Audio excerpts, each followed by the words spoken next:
You're watching Capital Connection from the Illinois State Capitol. It's actually leaving the storage formation through fractures and migrating up to the surface. They're not capturing everything, or it wouldn't be bubbling up in water wells, it wouldn't be bubbling up in creeks, it wouldn't be bubbling up in road ditches. That's the problem. You wouldn't have the crop circles out there. Joining me now with reaction is Jen Walling from the Illinois Environmental Council from Chicago. Jen, NICOR tells us that up to 3 million cubic feet of gas, natural gas, that's methane, escapes from that underground natural gas storage facility at the source of the leak each and every day. They claim that that's how much they capture in these shallower collection wells before they try to pump it all back down into the original storage facility, which we know is already leaking. According to a career state inspector, the signs and images we've seen on the grounds and in the waters above that storage field indicate they're not actually capturing all of what's leaking. What do you see when you look at these images? What does this tell you? Well, looking overall at the situation, there are a number of things that just horrify me about what's going on. With that amount of methane that's leaking, just by NICOR's own numbers, you're looking at the equivalent of, if it's 3 million cubic feet of gas, you're looking at the equivalent of the household usage in a day of 15,000 households. When you look at carbon emissions, that's as much as 23 households would emit in an entire year. And so it's a huge amount of carbon emissions, natural gas that is leaking. And even if they are capturing a number of it, it's hard to make sure that you're capturing all of the natural gas that's being emitted, whether it's from a facility where it's being harvested like fracking or where it's being stored. I wouldn't be surprised if the numbers were much higher in terms of what is leaking. And of course, that is troubling from a perspective of just short-term immediate pollution, like talking to the farmers that you've talked to, the water that's being contaminated, how it's impacting their fields, but it's also an enormous source of carbon emissions. So this situation is extremely troubling, and I'm really glad that it's been brought to light, and I hope that regulators will do more about it.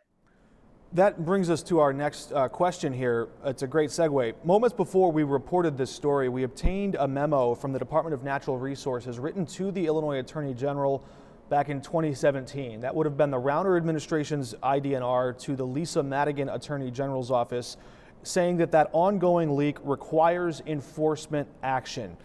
Quote, ongoing leakage of natural gas at the NICOR gas storage facility requires enforcement action. It says NICOR has been well aware of leakage issues at the Ancona field, and quote, the company has not seriously addressed the ongoing problems at the facility, and the ICC, the Illinois Commerce Commission, has apparently not aggressively pursued any enforcement against the company. How do you react to that part of it, that the Illinois Commerce Commission, the state agency that granted them the permit to put the gas there in the first place, according to the state, has not pursued any enforcement? Well, this definitely is an issue of a bunch of different state agencies pointing their finger at each other. But I think that it is a surprise to me that the ICC is the one that is regulating the leakage of these emissions. The ICC is not typically an agency that has to do with pollution emissions. I am surprised that it's not DNR or IEPA looking at it, but I think that, despite what these agencies say, there are avenues towards which any agency could enforce something this serious, particularly with the immediate impacts that it's had on people's lives. So whether it's water emissions or the regulation of underground storage, I think there are options that aren't being used here. Yeah, one example, IDNR tells us they did issue 5 violation notices to NICOR in recent years. We have not yet seen what those violation notices include, or if they're even related to this field at all. We are still waiting to see what they say. IDNR did report this issue to the Attorney General. That was 3 years ago. They said this requires enforcement action. That was 3 years ago. We followed up with the Attorney General's office. They said, quote, we are aware of the matter and continue to work with the department, I assume that's the Department of Natural Resources, as we evaluate possible next steps that will best protect the public's health and the environment. What possible next steps does the Attorney General have at his disposal? Well, I mean, going after the company for enforcement is a really critical next step.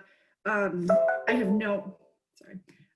Going after the company is a really critical next step. I have no idea what the holdup is in putting this together. You know, they would go to court. They would issue fines and violations. They might require the company to make changes to its storage, upgrade its infrastructure. There's all sorts of things that can be required for through enforcement.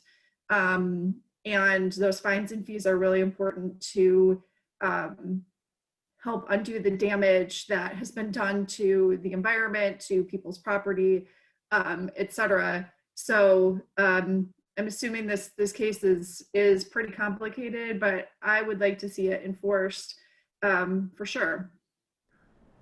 Jen, one thing that struck me a lot of times in Springfield, as I'm sure you're familiar, politicians debate about matters pertaining to the environment or to energy, and sitting in a committee hearing here in the halls of Springfield, it can often come across as a theoretical discussion about policies that are high in the sky, but not always front of mind and visual. Yet seeing these images, at least for me up close, felt a bit different. Have you ever seen anything like this? Maybe you have. You cover these things closely, but where would you put this in context of other things that you've seen in Illinois?